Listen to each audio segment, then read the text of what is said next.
जो child marriage restraint act है ये कैटेगोरिकली हमें 2-3 चीजें जो है वो बड़ी जो है वो क्लैरिटी के साथ बयान करता है। पहली, अगर फीमेल 16 साल से कम उम्र की है तो वो चाइल्ड है। अगर मेल 18 साल से कम उम्र का है तो वो चाइल्ड है। चाइल्ड की जो मैरिज है वो चाइल्ड मैरिज डिफाइंड है कि अगर दोनों में से कोई एक पार्टी भी शादी के कॉन्ट्रैक्ट के अंदर माइनर है तो वो चाइल्ड मैरिज के जुमरे में आएगी।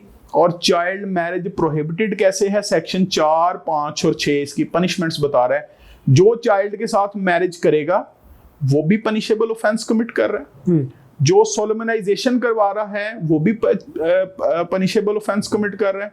और थर्ड वन, उसका गार्डियन पेरेंट अगर वो शामिल है तो वो भी ऑफेंस कमिट कर रहा है। और अगर वो नेग्लिजेंटली फेल हो जाता है उस शादी को प्रिवेंट करने से तो वो भी यही ऑफेंस कमिट कर रहा है।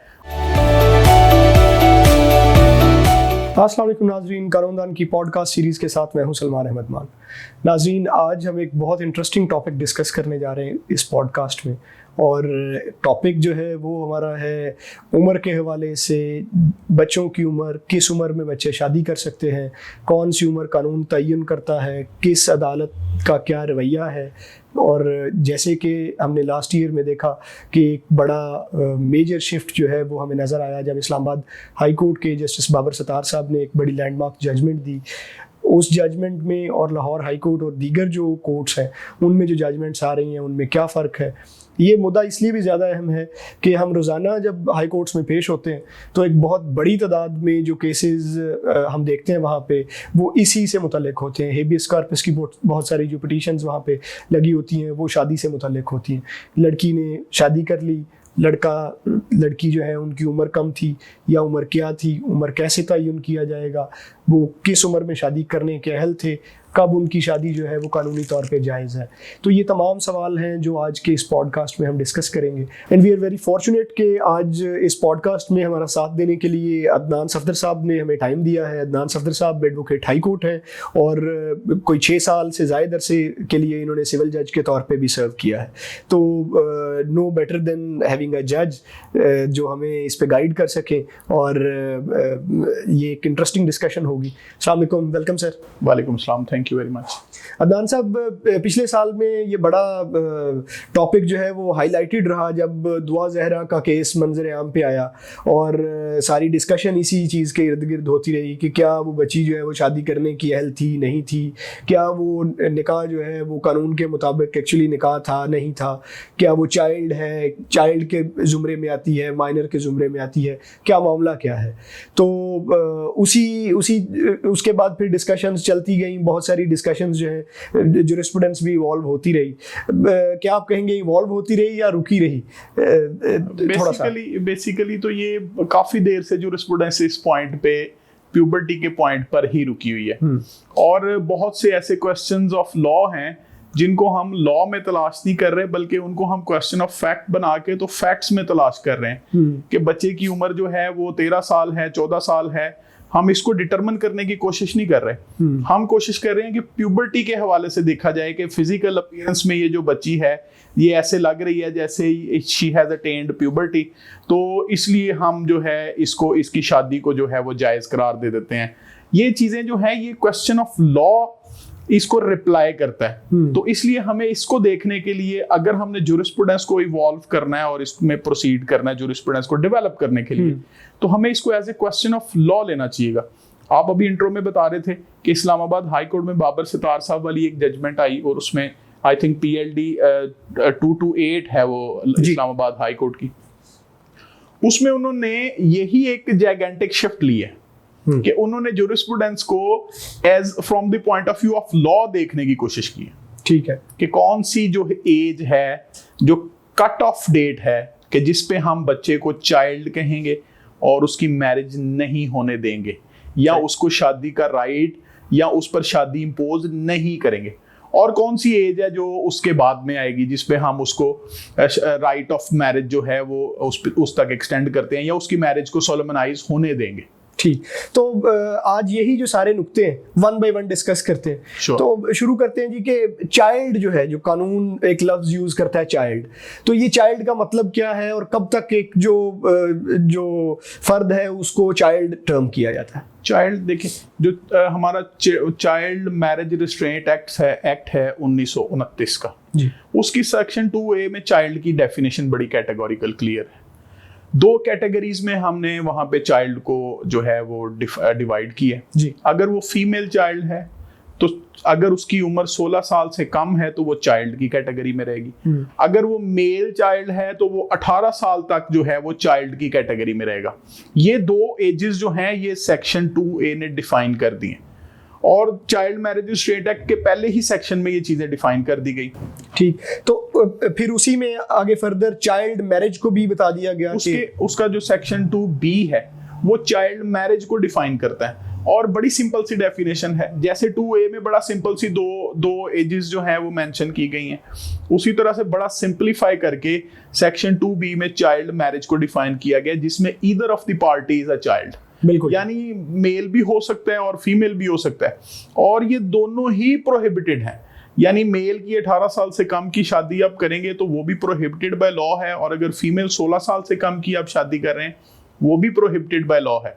और सिर्फ ये नहीं, सिर्फ चाइल्ड को डिफाइन नहीं किया, चाइल्ड मैरिज रिस्ट्रेंट एक्ट 1929 में माइनर को अलग से डिफाइन किया, ठीक, कैटेगराइज किया गया। माइनर किसको कहा गया है? उसी लॉ के अंदर वो बच्चा जो 18 साल से कम है। ठीक, यानी 18 साल से कम का कोई भी बच्चा हो, वो मेल हो फीमेल हो, वो माइनर होगा। ठीक, और 18 साल से ज्यादा उम्र का मेजॉरिटी एक्ट हमें बता रहा है कि वो 18 साल से ज्यादा का बच्चा जो है वो मेजर होगा।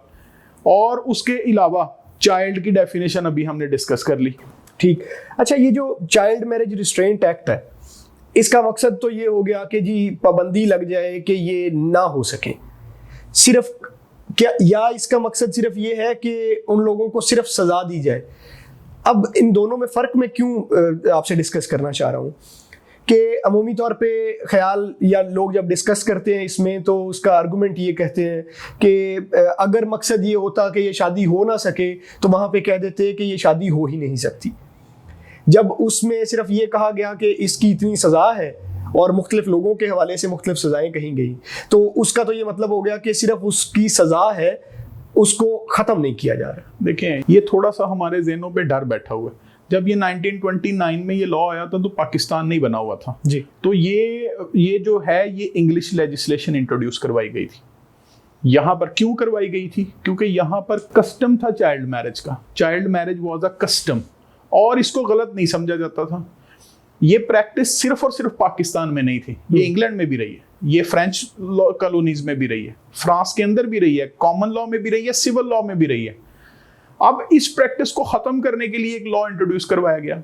उसमें इनिशियली एज 14 साल थी, फिर अभी हमने डिस्कस किया सेक्शन 2A को, उसमें एज 16 साल की आ गई। अब इसका पर्पस क्या था? इसका पर्पस अगर आप पढ़ें तो वहां पर लिखा हुआ है कि it is to prevent the solemnisation of child marriage. और चाइल्ड मैरिज की डेफिनेशन हमने डिस्कस कर ली। कोई ऐसा काम, इसका तो पर्पस ही चाइल्ड मैरिज को रिस्ट्रेंट करना है कि सोलमनाइज नहीं होने देना। कैसे नहीं होने देना? हम उसको पनिश करेंगे जो बंदा सोलमनाइज करता है। अब आप जब मर्डर की डेफिनेशन पढ़ते हैं तो कहां पर लिखा है कि हम आपको मर्डर नहीं करने देंगे? आपके सवाल का जवाब तो मैं आपको इसी बात में बता देता हूं। कहां पे लिखा है कि हम मर्डर नहीं आपको करने देंगे? ये लिखा है अगर आप मर्डर करेंगे तो ये सजा आपको देंगे जी। इस लॉ के अंदर भी 3 सजाएं जो हैं वो अवेलेबल हैं। और फिर 2015 में जो Punjab child marriage restraint act की अमेंडमेंट्स आई सेक्शन 4, 5 और 9 में, वो भी बड़ी इंटरेस्टिंग है। उसमें पनिशमेंट्स को इन्हांस किया, थोड़ा सा डिफर भी किया, चेंज किया पहली लेजिस्लेशन को। उसमें बताया गया सेक्शन 4 में कि जो शख्स खुद 18 साल का हो और किसी चाइल्ड के साथ मैरिज करे, ठीक, उसको 6 माह की सजा दी जाएगी। फिर उसके बाद इसी सेक्शन के अंदर जो शख्स सोलमनाइजेशन करे मैरिज की, जैसे निकाह खां हो सकता है, जैसे गवाह हो सकते हैं, उसको भी 6 माह की सजा दी जाएगी। फिर थर्ड, पेरेंट और गार्डियन, दोनों टर्म्स जो हैं वो सेक्शन 9 के अंदर मेंशन है। पेरेंट को भी और गार्डियन को भी, जो शादी करवाता है उसको भी, और जो निग्लेक्ट करता है, नेग्लिजेंस तक जो है वो लॉ ने प्रोटेक्ट कर दिया। निग्लेक्ट करता है और शादी होने देता है चाइल्ड की, वो भी गिल्टी ऑफ ऑफेंस है। सेक्शन 4, 5 और 9 जो हैं ये बड़े क्लियर हैं अब चाइल्ड मैरिज रिस्ट्रेंट एक्ट के आफ्टर अमेंडमेंट। अब सेक्शन 6 की जो सब क्लॉज 2 है वो भी बड़ी इंटरेस्टिंग है। वो कहते हैं अगर किसी माइनर की, वहां पर टर्म जो यूज है वो माइनर की है, अगर किसी माइनर की शादी हो जाती है तो ये प्रज्यूम किया जाएगा, ये प्रज्यूम करेगी court, there is a presumption of law, ये प्रज्यूम किया जाएगा कि नेग्लिजेंटली फेल हो गया उसका गार्डियन या पेरेंट उसको प्रिवेंट करने में।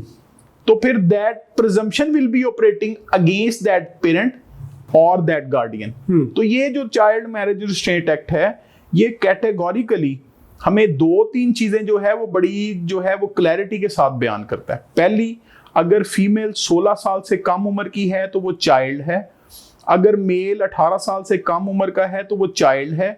चाइल्ड की जो मैरिज है वो चाइल्ड मैरिज डिफाइंड है कि अगर दोनों में से कोई एक पार्टी बी शादी के कॉन्ट्रैक्ट के अंदर माइनर है तो वो चाइल्ड मैरिज के जुमरे में आएगी। और चाइल्ड मैरिज प्रोहिबिटेड कैसे है, सेक्शन 4, 5 और 6 इसकी पनिशमेंट्स बता रहा है। जो चाइल्ड के साथ मैरिज करेगा वो भी पनिशेबल ऑफेंस कमिट कर रहा है, जो सोलोमनाइजेशन करवा रहा है वो भी पनिशेबल ऑफेंस कमिट कर रहा है, और थर्ड वन उसका गार्डियन पेरेंट अगर वो शामिल है तो वो भी ऑफेंस कमिट कर रहा है, और अगर वो नेग्लिजेंटली फेल हो जाता है उस शादी को प्रिवेंट करने से तो वो भी यही ऑफेंस कमिट कर रहा है। और चाइल्ड मैरिज रिस्ट्रेंट एक्ट की एक और बड़ी खूबसूरत बात है कि आप पूरे का पूरा उसने अहाता किया है इस एक सब्जेक्ट का, आप फैमिली कोर्ट से जाके इंजंक्शन ले सकते हैं। अच्छा, यस, सेक्शन आप फैमिली कोर्ट से जाएंगे और फैमिली कोर्ट को जाके रिक्वेस्ट करेंगे कि दिस पर्सन और the person is trying to marry a minor और अ चाइल्ड, तो फैमिली कोर्ट जो है आपको इंजंक्शन भी ग्रांट कर सकते हैं, और उस इंजंक्शन की violation is once again an offence. ठीक, यस, सही। तो ये जो इंजंक्शन मिलेगा ये क्या रिस्ट्रेनिंग ऑर्डर की शक्ल में ये चलेगा? एब्सोल्युटली इसी तरह से चलेगा, और वो प्रोहिबिटरी ऑर्डर होगा, उसकी वायलेशन फिर ऑफेंस है। ठीक, ये 4, 5, 6 section 4, 5, 6 of the child marriage restraint act जो 2015 में अमेंड होने के बाद ये 3 लोगों की पनिशमेंट्स जो हैं वो डिफाइन कर रहे हैं, जैसे हमने डिस्कस कर ली। बिल्कुल सही। अच्छा, आपने बता दिया कि फैमिली कोर्ट्स जो हैं उनमें इसके मुकदमात भी चल सकते हैं और फैमिली कोर्ट्स जो है रिस्ट्रेनिंग ऑर्डर भी दे सकती है।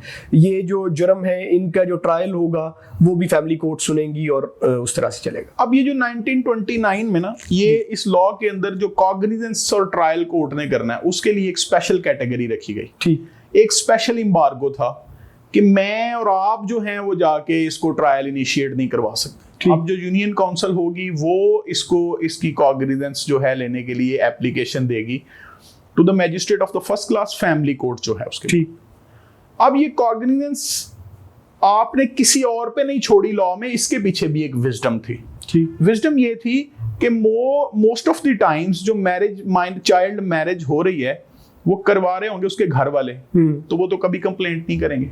ठीक, तो कंप्लेनिंग अथॉरिटी जो है वो किसी प्राइवेट पर्सन को नहीं बनाया गया। ठीक है, एक अथॉरिटी जो है यूनियन काउंसिल उसको कंप्लेनिंग अथॉरिटी बनाया गया। तो that was a good at that time and it is still good in this इरा कि कोई गवर्नमेंट ऑफिशियल बॉडी ही कंप्लेनिंग अथॉरिटी होनी चाहिए, जहां पे आप देखते हैं कि बच्चों को, जैसे फर्ज करें अगर यहाँ पे किसी भट्टे के ऊपर कोई बच्चा काम कर रहा है तो उसको पूछने के लिए आपके पास इदारा है तो चाइल्ड मैरिज रिस्ट्रेंट एक्ट को रोकने के लिए या इस एक्ट के होने के बाद इसको रिपोर्ट करने के लिए भी आपके पास इदारा है। बिल्कुल ठीक। तो this is all similar. Cognizance वो लेंगे और फिर ट्रायल जो है कॉग्निजेंस यूनियन काउंसिल की एप्लीकेशन पे ली जाएगी, उसके बाद ट्रायल कंडक्ट होगा, और ट्रायल जो है वो फैमिली लॉ ऑर्डिनेंस के तहत कंडक्ट होगा। फैमिली कोर्ट का वो जज जो मजिस्ट्रेट फर्स्ट क्लास की पावर्स रखता हो वो इसका ट्रायल कंडक्ट करेगा। सही। अच्छा, जब भी हम ये केसेस पढ़ते हैं तो एक जो नाम हमें अमूमी तौर पे सबसे नुमाया मिलता है वो है डीएफ मुल्ला, कि जो भी जजमेंट हम पढ़ेंगे इससे मुताल्लिक उसमें डीएफ मुल्ला की जो इंटरप्रिटेशन या उन्होंने जो अपनी एक्सप्लेनेशंस दी हैं या कमेंट्री उसको कह लें, या उन्होंने जो मुस्लिम पर्सनल लॉ के हवाले से जो चीज़ें लिखी हैं वो बड़ी अहमियत की हामिल नज़र आती हैं। अब एक तो ये कि मौजूदा जो टाइम पीरियड है उसमें जो इंटरप्रिटेशंस हुई है, क्या वो हमारा जो कानून है जो पाकिस्तान पीनल कोड की जो क्लॉजेज हैं, फैमिली रिस्ट्रेंट एक्ट की जो क्लॉजेज हैं, उन तमाम के तनाजुर में क्या वो उनकी तालमेल आपस में बनती है? देखिए, ये once again I will be quoting you that judgement of sir Babar Sattar, honourable जज बाबर सत्तार सर। उन्होंने इस पे थोड़ी सी हिंट रोशनी जो है वो डाली। डीएफ मुल्ला जो है वो एक पारसी थे, उनकी किताब उन्होंने बड़ी अच्छी कंपाइलेशन की। कंपाइलेशन बेसिकली उनकी जो है वो जो एग्जिस्टिंग मुस्लिम कस्टमरी रूल्स थे जी, उनकी कंपाइलेशन थी, और वो बड़ा देर उसने हमें जो है वो सपोर्ट किया और बहुत सारे रूल्स हमें दिए, बहुत ज़्यादा देर जूरिस्प्रूडेंस हमारी उस पर बेस करती रही। लेकिन वो इतना अच्छा सोर्स ऑफ लॉ नहीं है जितना हमारे पास लेजिस्लेशन है। अगर हमारे पास लेजिस्लेशन मौजूद है तो हमें सबसे पहले लेजिस्लेशन को देखना पड़ेगा, उसके बाद डीएफ मुल्ला के पास उसकी सिर्फ सपोर्ट के लिए हम आर्ग्यूमेंट हासिल करने के लिए डीएफ मुल्ला के पास जा सकते हैं। ये असल जो प्रॉब्लम स्टार्ट है या असल जो प्रॉब्लम एग्जिस्ट करती है हमारे सिस्टम के अंदर इस पर्टिकुलर पॉइंट पे, वो डीएफ मुल्ला की वो जो आर्टिकल 251 के अंदर जो कॉन्सेप्ट लिखा हुआ है कि एक जो मोहम्मदन है, he can marry if he is of the sound mind and he has attained puberty जी। तो ये जो प्यूबर्टी का कॉन्सेप्ट है ये हमें वहां से लिया गया। वहां पर एज डिफाइन नहीं है। वहां पर कॉन्सेप्ट ये है कि अगर वो साउंड माइंड है और उसने प्यूबर्टी अटेन कर ली, वो शादी कर सकता है। ठीक, अब ये जो प्यूबर्टी की टर्म है, ये इसको भी हम एक्सप्लेन कर सकते हैं जी, कि ये जो टर्म है, लीगल टर्म जो इस्तेमाल की प्यूबर्टी, इसको हम जो तर्जुमा करते हैं हमारे पास वो है बलूगत। बच्चा जो है वो बालिग हो गया। अभी हमने एक तो डिस्कशन कर ली सेक्शन 2A के ऊपर कि बच्चा चाइल्ड जो है 16 साल तक वो चाइल्ड ही रहेगा।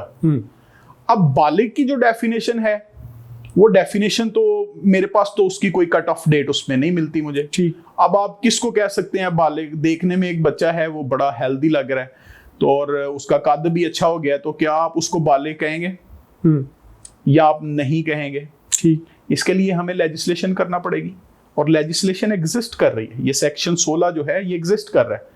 अब जो प्यूबर्टी की एज है, ये वेस्टर्न कॉन्सेप्ट के अंदर कॉमन लॉ में भी ये एज डिफाइंड थी और civil law, French civil law में भी ये एज डिफाइंड थी। ठीक, ये जो प्यूबर्टी की एज है ये इंग्लिश कॉमन लॉ में भी डिफाइंड थी और उसके बाद फ्रेंच सिविल लॉ में भी डिफाइंड थी। इंग्लिश कॉमन लॉ में प्यूबर्टी की एज को फीमेल के लिए 12 साल और मेल के लिए 14 साल उन्होंने फिक्स कर दिया। हम इसको भी मानने के लिए तैयार नहीं है। फिर French common law, French civil law के अंदर 15 साल और 18 साल उन्होंने 15 साल फीमेल के लिए फिक्स की और 18 साल मेल के लिए फिक्स की। हम इसको भी मानने के लिए तैयार नहीं है। हमारा अपना फॉर्मूला है। ठीक, हम विजुअल अपीयरेंस पे प्यूबर्टी को डिफाइन करते हैं, विजुअल अपीयरेंस पे प्यूबर्टी को डिसाइड करना चाहते हैं। हालांकि लॉ ने अब इसकी कट ऑफ डेट मेंशन कर दी है। अभी जैसे हमने पढ़ा सेक्शन 2A के अंदर 16 साल है, तो यही वो एज है जिसमें हम मैरिज लॉ कर सकते हैं, इससे अबव, इससे कम नहीं। यानी प्यूबर्टी का कॉन्सेप्ट जो है वो इस तरह से नहीं देखा जा सकता। इस्लामिक कॉन्सेप्ट के अंदर हमारे पास जो है वो 12 साल, जो मुस्लिम शरिया है, सुन्नी भी और शिया भी दोनों इस पे एग्री हैं, 12 साल जो है वो बलूगत की एज है लड़के के लिए और 9 साल जो है वो लड़की के लिए। अब जो मॉडर्न टाइम, अब ये मैं आपको थर्ड जो कॉन्सेप्ट है वो भी बता दूं उससे पहले कि मैं किसी मॉडर्न टाइम की बात करूं। मेडिकली जो है वो प्यूबर्टी की अब स्टेजेस डिफाइन हो चुकी हैं जी। अब आपके पास मेडिकल ज्यूरिस्प्रूडेंस का नॉलेज भी है, आप उसको अप्लाई कर सकते हैं। और primarily there is a lot of search, कोई एक रिसर्च इस पे नहीं है, लाखों के हिसाब से आपको आर्टिकल्स इस पे मिल जाएंगे। प्यूबर्टी को मेनली जो है वो 5 स्टेजेस में डिफाइन किया जाता है। ठीक, और वो starting from the very first stage जहां पर बच्चा जो है वो मैनली या फीमेल जो है वो वुमनली लुक स्टार्ट करना शुरू करे, वहां से लेके उसका प्यूबर्टी अटेन करने तक, वो कैपेसिटी अटेन करने तक जिसमें वो जो है वो किसी यंग बच्चे को पैदा कर सके, बर्थ दे सके, तब तक ये प्यूबर्टी की स्टेज चलेगी। अब इसको 5 स्टेजेस में डिवाइड किया गया है। अब ये जो मेडिकल ज्यूरिस्प्रूडेंस है, हमने जब टर्म देखनी है प्यूबर्टी की तो इसको मेडिकली भी देखना है, इंग्लिश कॉन्सेप्ट को भी देख लें और मुस्लिम कॉन्सेप्ट को भी देख लें। मुस्लिम और इंग्लिश कॉन्सेप्ट के अंदर डेट डिफाइंड कोई पीरियड हमें मेंशन करना पड़ेगा कि ये प्यूबर्टी का स्टार्ट है और ये प्यूबर्टी का एंड है, ठीक, या at least for the purposes of marriage हमें जो लास्ट डेट है उसको मेंशन करना पड़ेगा कि ये ईयर जो है that will be the completion of puberty. इसके बाद आप शादी जो है वो कर सकते हैं। क्या आपने आईडी कार्ड बनाने के लिए, आपका CNIC बनाने के लिए क्या आपने एज डिटरमिन नहीं की?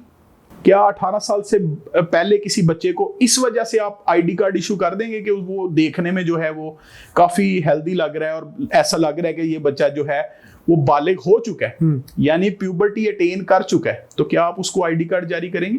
राइट। क्या आप उस बच्चे को जो गाड़ी अच्छी चला लेता हो और देखने में भी उसका जो है वो फिजिकल अपीयरेंस अच्छी हो और हेल्दी हो, क्या आप उसको लाइसेंस दे देंगे 18 साल से पहले? क्या आप उस बच्चे को जो बालिग हो, जिस फीमेल को जिसका मेंस्ट्रुअल पीरियड स्टार्ट हो चुका हो, क्या आप उसको वोटिंग राइट दे देंगे 18 साल से पहले? और अगर आप CNIC के लिए एक कट ऑफ डेट मेंशन कर रहे हैं, अगर आप लाइसेंस के लिए कट ऑफ डेट मेंशन कर रहे हैं, अगर आप वोटिंग राइट्स के लिए कट ऑफ डेट मेंशन कर रहे हैं, तो why not for the marriage? और यही लॉ ने जो है वो कट ऑफ डेट मेंशन की है जो कि 16 साल है। बिल्कुल ठीक। अच्छा अदनान साहब, एक और बड़ी इंटरेस्टिंग चीज़ recently I have been going through that, वो है इसका फेमिनिस्ट पर्सपेक्टिव। फेमिनिस्ट पर्सपेक्टिव जो है वो ये कहता है कि जो कोई भी मर्द या खातून है, जब हम उसके लिए लफ्ज़ यूज़ करते हैं अटेनमेंट ऑफ प्यूबर्टी, तो वो जो अटेनमेंट ऑफ प्यूबर्टी है उसका जो असल मतलब है वो ये है कि जब उसकी प्यूबर्टी अचीव होने के बाद वो स्टेबलाइज हो जाती है उसकी बॉडी, उसकी जो एज अमूमी तौर पे निकाली जाती है वो की जाके निकलती है 25-26 के करीब जाके। तो that is one interesting angle as well कि जो जिस तरह से एक नई जो सोच के जो लोग हैं या एक अलग सोच रखने वाले जो लोग हैं वो जो बात कर रहे हैं। देखिए, आपके क्वेश्चन को मैं पहले रिप्लाई कर चुका हूँ कि ये इसका आप मेडिकल एस्पेक्ट देख रहे हैं ना। हाँ। आप मेडिकल जूरिस्प्रूडेंस की बात मेरे साथ कर रहे हैं। आपका question is based on medical jurisprudence के कहाँ से प्यूबर्टी स्टार्ट होगी और अटेनमेंट ऑफ प्यूबर्टी से लेके कहाँ तक उसकी कंप्लीशन हो जाएगी। जी, ये आप कॉन्सेप्ट करें, लेकिन क्या ये इस पे कोई आपकी थ्योरेटिकल स्टडी मौजूद है? इस पे डिफरेंस है जी कि ये 25 साल होगी कि 18 साल होगी? हमने तो एक कट ऑफ डेट मेंशन करनी है। ठीक। अगर आप वो बाबर सत्तार साहब की जजमेंट के अंदर भी इसका हवाला मौजूद है वैसे कि यूनाइटेड नेशन ने अपनी कन्वेंशन के अंदर भी एक कट ऑफ डेट मेंशन की 18 साल जी। पूरे के पूरे वेस्ट में मैरिज की मिनिमम एज जो है वो 18 साल है जी। तो ये एक ऐसी एज है जिसमें आप कह सकते हैं जिसमें आपको कोई कंफ्यूजन नहीं होगी कि ये बच्चा शायद बालिग है या शायद बालिग नहीं है। यानी वो जो प्यूबर्टी की कंफ्यूजन है मेडिकली कि पता नहीं ये प्यूबर्टी इसकी स्टार्ट हुई कि नहीं हुई, और ये देखने में जो है वो लग रहा है बच्चा कि ये फिजिकली ये बालिग है, तो क्या वो चीज जो है इस कंफ्यूजन से हम बाहर निकल जाएंगे when we will be establishing a date कि ये हमारी कट ऑफ डेट है और यहाँ से आगे अगर शादी हो तो that is a valid marriage, और अगर यहाँ से कम पे शादी होगी इस एज से तो वो जो है वो वैलिड मैरिज नहीं होगी। बिल्कुल ठीक। और दूसरा इसका जो इफेक्ट होगा हमारी जो रोजमर्रा के जो केसेस हैं, नंबर ऑफ केसेस, एक बहुत बड़ी तादाद जो है केसेस की वो ऑटोमेटिकली रिजॉल्व हो जाएगी। देखिए, इस्लामाबाद हाई कोर्ट में तो अभी हमने जाइगेंटिक शिफ्ट इस पे देख ली। लाहौर हाई कोर्ट में अभी भी हमारे पास केसेस के डिसीजन हैं वो प्यूबर्टी बेस पे ही आ रहे हैं, यानी विजुअल पर्सपेक्टिव हम ले रहे हैं।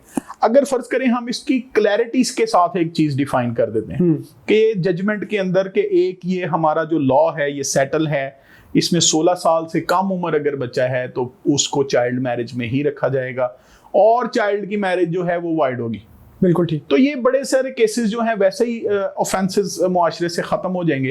That will be start of a new era. जैसे आपने कहा कि हमने कोई जूरिस्प्रूडेंस को इवॉल्व करना भी है कि नहीं, तो that will B N evolution in this aspect of jurisprudence. ठीक। तो हमें कट ऑफ डेट जो है वो उसको नाफिज करना है। ये चीजें सरकमवेंट करना कि हम जाके पकड़ लें उस मौलवी को पकड़ लें जिसने निकाह कराया, हाँ वो भी ऑफेंस कर रहा है, उसको भी सजा मिलनी चाहिए, उसको सजा मिलेगी भी, लेकिन जो पॉइंट है हिटिंग द बुल्स आई कि हम वो कट ऑफ डेट को तो पहले तस्लीम करें।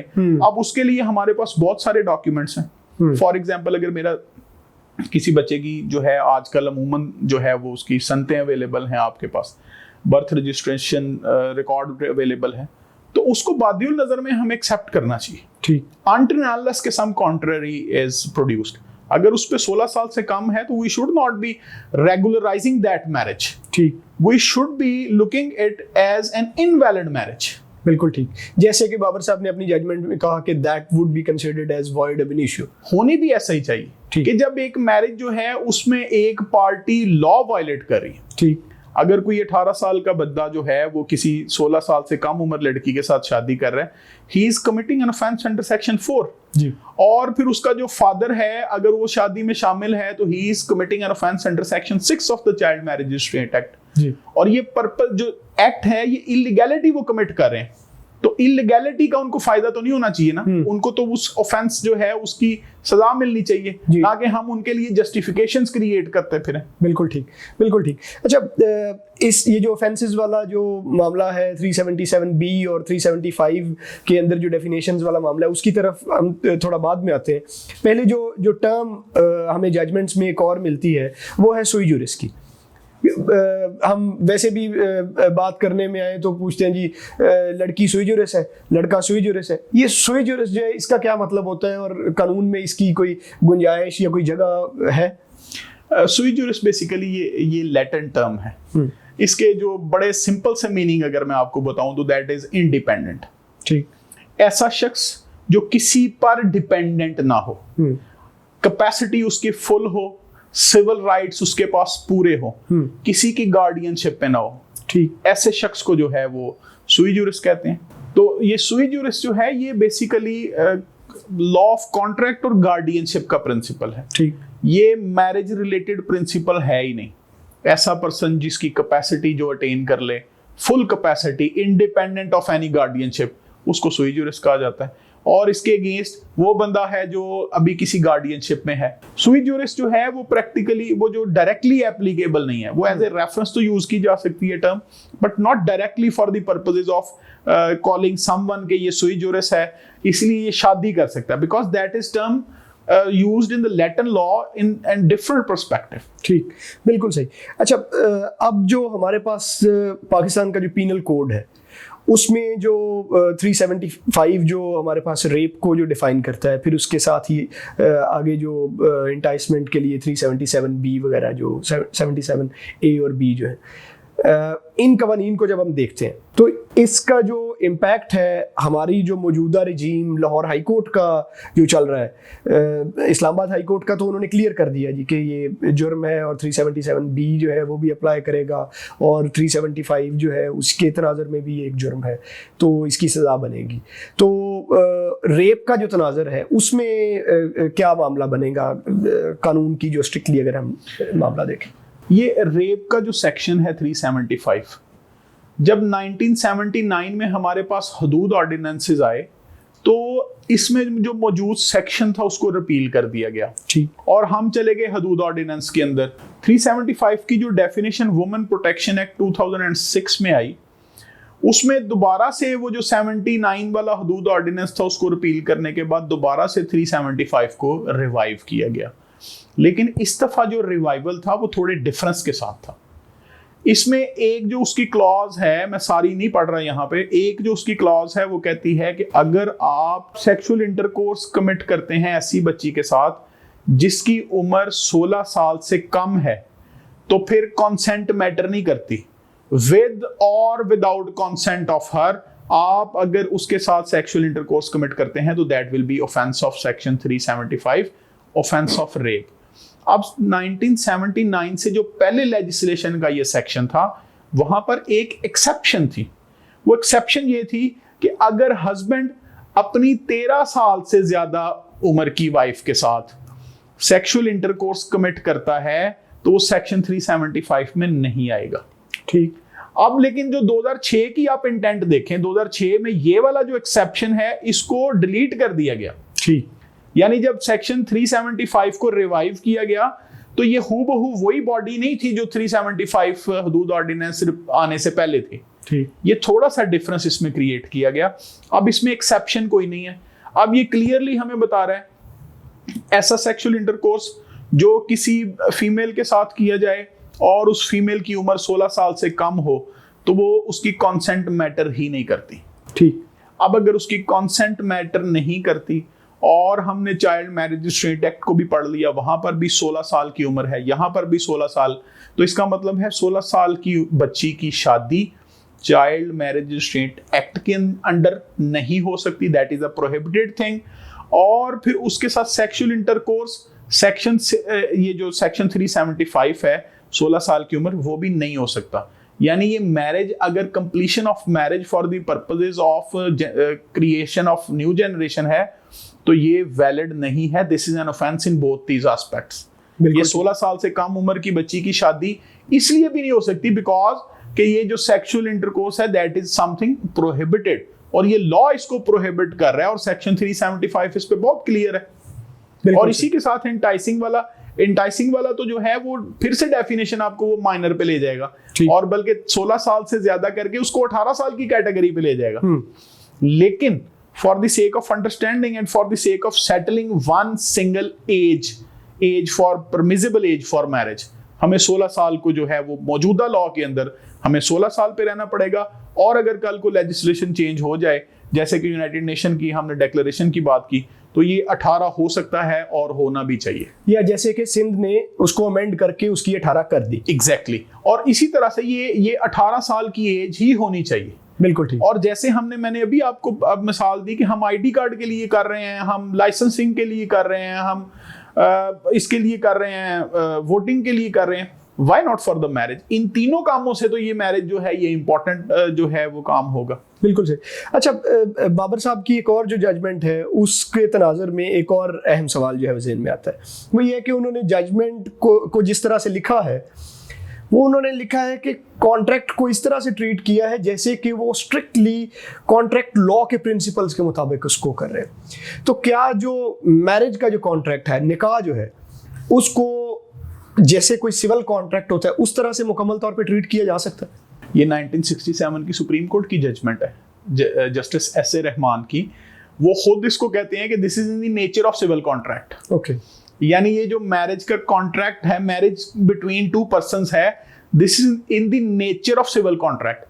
अगर आप इस्लामिक ज्यूरिस्प्रूडेंस पढ़ें, सर अब्दुल रहीम की जज थे वो, हमारे बड़े सगीर के बड़े मुसलमान जज थे और बहुत कॉम्पिटेंट जज थे। उनकी अगर आप किताब पढ़ें इस्लामिक ज्यूरिस्प्रूडेंस, तो उन्होंने इसको बड़ा कैटेगोरिकली मेंशन किया हुआ है कि ये जो है ये कॉन्ट्रैक्ट की नेचर पे है। यानी इसमें जो ऑब्लिगेशंस हैं, ये जो हमारी राइट्स एंड ऑब्लिगेशंस हैं, वो बिल्कुल कॉन्ट्रैक्चुअल हैं। जैसे ऑफर एंड एक्सेप्टेंस हिजाब कबूल है, जैसे कंसिडरेशन है, हक मेहर है, जैसे कॉम्पिटेंस ऑफ द पार्टीज है, जिसकी हम अभी बात करें, जो हमारा यहाँ पे पॉइंट ऑफ मूड है कि वो 18 साल होनी चाहिए और वो साउंड माइंड होना चाहिए। साउंड माइंड की हद तक तो हमारा जो है वो डिस्प्यूट नहीं है। वो जैसे अब प्यूबर्टी और एज के रिलेटेड हम जो है वो नुक्ता हमने सॉल्व करना है, और ये सारी की सारी चीजें ये कॉन्ट्रैक्ट रिलेटेड ही हैं। अगर आप कॉन्ट्रैक्ट एक्ट उठाकर देखें तो वहां पर लिखा हुआ है कि कैपेसिटी पार्टीज कंपिटेंट होनी चाहिए, इजाबो कबूल होना चाहिए, मींस कंसेंट होनी चाहिए, ऑफर होनी चाहिए और कंसेंट फ्री भी होनी चाहिए। एक तो सेक्शन 375 की लिमिटेशन है, सेक्शन 16 साल की उम्र वाली, कि हम कंसेंट को देखेंगे ही नहीं, वो वैलिड है, वॉइड है, कंसेंट थी नहीं थी, उम्र 16 साल से कम थी तो ऑफेंस कमिट हुआ है। ठीक, तो ये जो है ऑफेंस कमिट करने वाले ने देखना है कि ये उम्र 16 साल है कि कम है।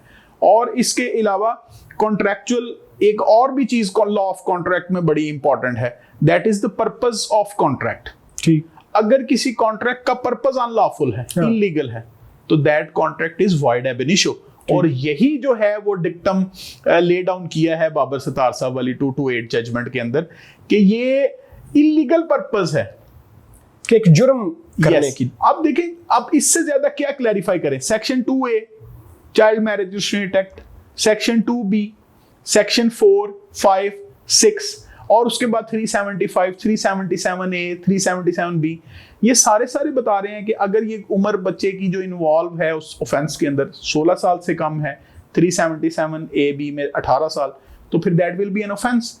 और ऑफेंस जो है दैट इज इलीगल, और उसका पर्पस उस मैरिज का वो इलीगल है, तो फिर उसको कैसे आप वॉइड एब इनिशियो नहीं कहेंगे? अच्छा अदनान साहब, एक जो चीज़ शायद अहम भी है उसको डिस्कस करना, कानून की नज़र में तो ये सारी चीज़ें ठीक है, हमें जो सोसाइटल पर्सपेक्टिव है वो भी क्या देखने की ज़रूरत नहीं है कि एक 16 साल से कम उम्र की लड़की है, उसने घर से भाग के या अपनी मर्जी से जैसे भी उसने शादी कर ली, घर वालों की रज़ा उसमें शामिल थी या नहीं थी।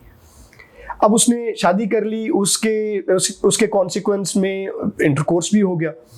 अब अगर वो प्रेगनेंसी उससे हो जाती है, कंसीवमेंट की तरफ अगर मामला चल जाता है, तो अगर हम उस निकाह को अब वॉइड ऑफ इनिशियो करने की तरफ जाते हैं तो उसके जो कॉन्सिक्वेंसेस होंगे सोसाइटी में रहते हुए, उनको नहीं हमें थोड़ा सा मद्देनजर रखना चाहिए?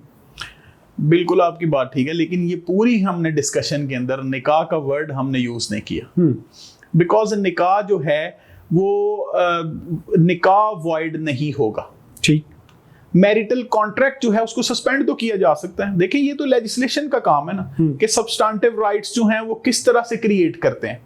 अब ऑप्शन ऑफ प्यूबर्टी भी एक चीज थी जिसमें ऑप्शन ऑफ प्यूबर्टी एक्सरसाइज किया जा सकता है। फीमेल निकाह में दे दी लेकिन उसने मैरिज कंज्यूम नहीं हुई, बालिग हुई तो वो डिसाइड कर सकती मैंने इस बंदे के साथ जाना का जो कॉन्सेप्ट है। तो अगर वो कर सकती है तो लॉ की जो अथॉरिटी हमारे पास रियासत के पास है, क्या वो उसको सस्पेंड नहीं कर सकती? आप अगर फर्ज करें एक लड़की घर से भाग जाती है और जाके शादी कर लेती है, तो क्या आप वो सारे के सारे जो ऑफेंसिव स्टेट के लॉज वायलेट हो रहे हैं, आप उन सारों को जो है वो उनको छोड़ देंगे, वेव ऑफ कर देंगे?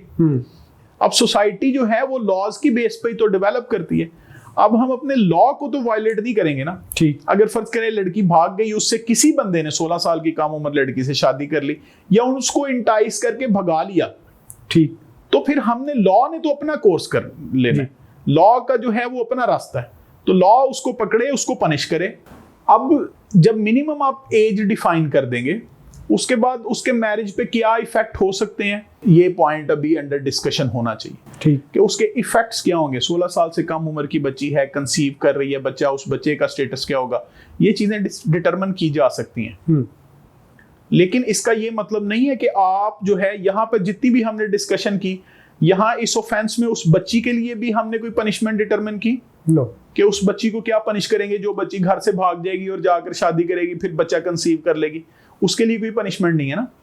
लेकिन जो शख्स उसके साथ शादी कमिट कर रहा है, ठीक, कंडक्ट कर रहा है कॉन्ट्रेक्चुअल ऑब्लिगेशन, वो शख्स जो सोलमनाइजेशन करवा रहा है, वो शख्स जो सेक्सुअल इंटरकोर्स कर रहा है, उसके लिए लॉ जो है वो ऑफेंसेस डिफाइन कर रहा है और उस शख्स को हम नहीं छोड़ेंगे, लॉ उसको ना छोड़े और बाकी की चीजें जो हैं उन पर डिटर्मिनेशन हो सकती है। तो मतलब ये है कि कानून जो है उसको डिजाइन इस तरह से किया गया है जो चाइल्ड है उसको हमेशा प्रोटेक्ट किया जाएगा। लॉ तो डिजाइन्ड है इसी तरह से, अब हमने उसकी इंप्लीमेंटेशन कितनी करनी है ये जो है ये हम पे डिपेंड करता है।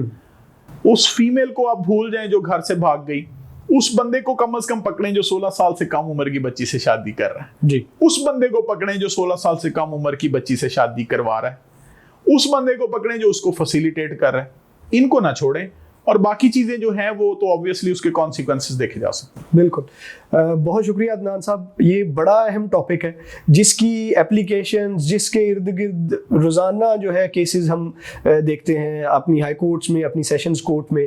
तो होपफुली इससे बहुत सारे लोगों को कुछ सीखने का मौका मिलेगा। हमारी सोसाइटी जो है उसमें इससे शायद कुछ लोगों को सीखने का मौका मिले और उनमें कुछ जो शाऊर है वो उजागर हो, और हमारी कोर्ट्स भी शायद इस हवाले से सोचें कि हमें इसको अब सेटल करना है और इस तरह से सेटल करना है कि ये जो रोज़ाना हम ये जो चीज़ें डील करते हैं ये हमें ना करनी पड़े।